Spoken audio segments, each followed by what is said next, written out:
First up here at 9:30, tomorrow marks 50 years since one of the deadliest disasters in Colorado history. The Big Thompson flood killed 144 people in the canyon between Estes Park and Loveland. This week, we're hearing from survivors who somehow escaped that flash flood, including a woman from Steamboat Springs who abandoned her car and climbed a mountainside.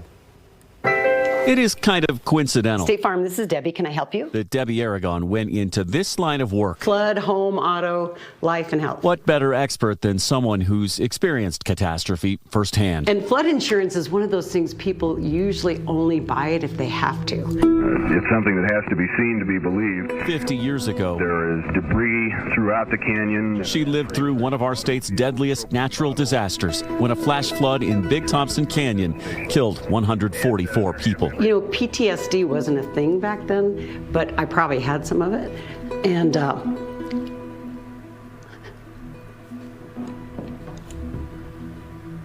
sorry.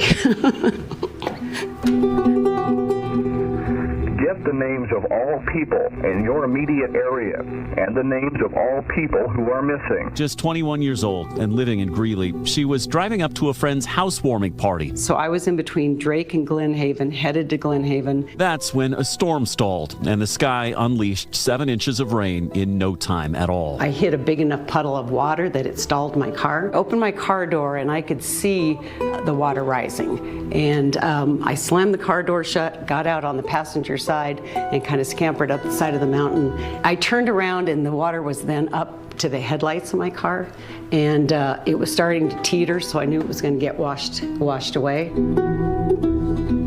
That car disappeared. She'd climbed to a safe height, but because the thunderstorm was still raging, she wasn't out of danger. I'm thinking to myself, okay, I just escaped this flood, and now I'm going to get struck and killed by lightning. It's funny how your mind, how it deals with trauma. So I started singing, and I'm singing rain songs. So raindrops keep falling on my head, and I looked that up this morning to see, now who sang that song? B.J. Thomas. Around that time, she found another couple trying to outrun the high water. And we came upon a cabin, and no one was home. The guy broke a little window and opened the door, and then we had shelter for the night. The phone inside that cabin still worked, so she called her mom. You know, I said, the river flooded a little. I didn't want her to get worried. And she said, well, where is your car?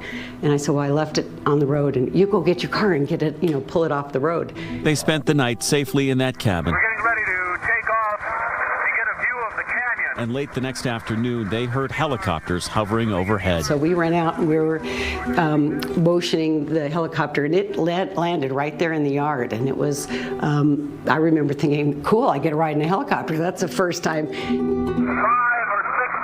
of complete devastation and washout. For 50 years since that fateful night, she has approached everything in her life differently. A more appreciation for life and just really trying to live your life to the fullest. It was definitely a wake-up call, yeah. Just last week, Debbie was telling her office staff about the night of July 31st, 1976, in that canyon, when she looked outside and noticed something. It started raining like so hard, and then my dishwasher flooded. So it was kind of, oh, there's all these signs out here. All right, would you like some flood insurance? And because her profession is all about mitigating risk, she plans to do what any insurance agent who's dealt with catastrophe would do when she attends the Big Thompson Remembrance this week. When I was looking for a place to stay, there was a Airbnb that was a 1-bedroom cabin right on the banks of the river, and it's like, no, thank you.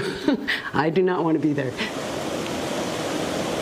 Yeah, we certainly understand her reluctance there. That remembrance service, by the way, takes place tomorrow afternoon at the Drake Firehouse in Big Thompson Canyon. It'll be the first time Debbie's attended one of these services with gatherings for survivors, first responders, and families of those killed. But because it was the 50th, she wanted to be there. Hope it's pretty cathartic for those I people. hope so too. Yeah. All right, Jeremy, thank you.